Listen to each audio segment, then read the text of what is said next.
성북동 재개발 추진 지역인데 네. 투자를 고려 중인 분들께 좀 조언을 좀 부탁드리도록 하겠습니다. 재건축, 재개발 이거 생각을 잘 하셔야 돼요. 그렇죠. 일반적으로 빌라 시장으로 단독주택 시장으로 들어갈 때 경우 굉장히 차이가 있습니다. 그렇죠.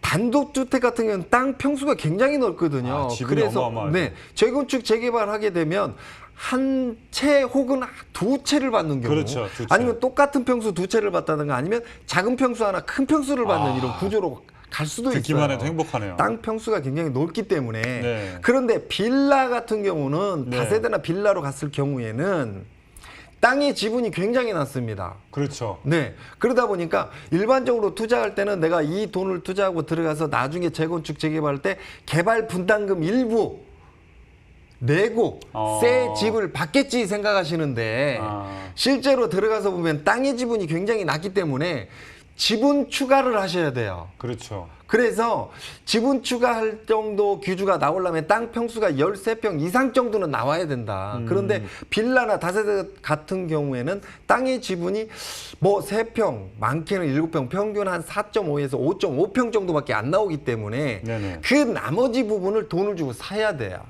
아파트, 새 아파트를. 분담금을 내야 되죠.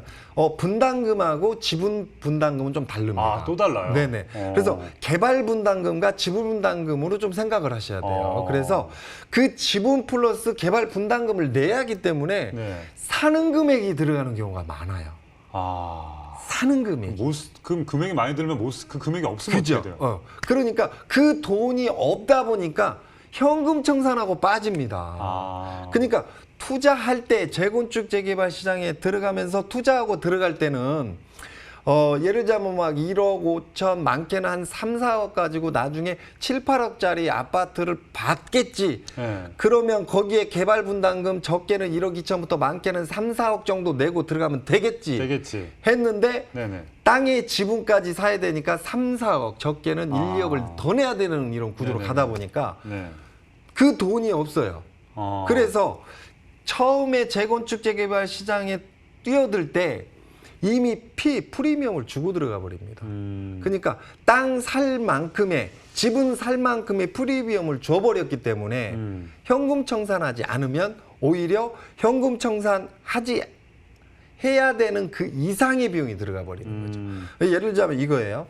기존에 이만큼이었는데 여기에 이만큼을 더해서 이만큼을 샀어요. 이제 손이 안 보일 정도네요. 네네네. 이만큼을 샀어요. 샀는데 여기에 플러스 개발 분담금 그다음에 지분까지 사게 되면 그 이상으로 뛰어버리는 거죠. 그렇죠. 네. 그래서 현금 청산하고 빠지는 이런 구조가 굉장히 많습니다. 그럼 보통 그러면 지분은 어느 정도 되는 거를 사야 좀 이렇게 분담금을 안 내고 좀 여유롭게. 일단 여유가 있어야 되고 개발 분담금까지 꼭 생각하셔야 되고 땅의 지분은 13평 정도가 기본이라고 보시면 맞을 것 같아요. 그러니까 빌라를 두 채를 사던가 아니면 세 채를 사야만이 하나의 재건축 재개발 아파트 신규 아파트를 받을 수 있다.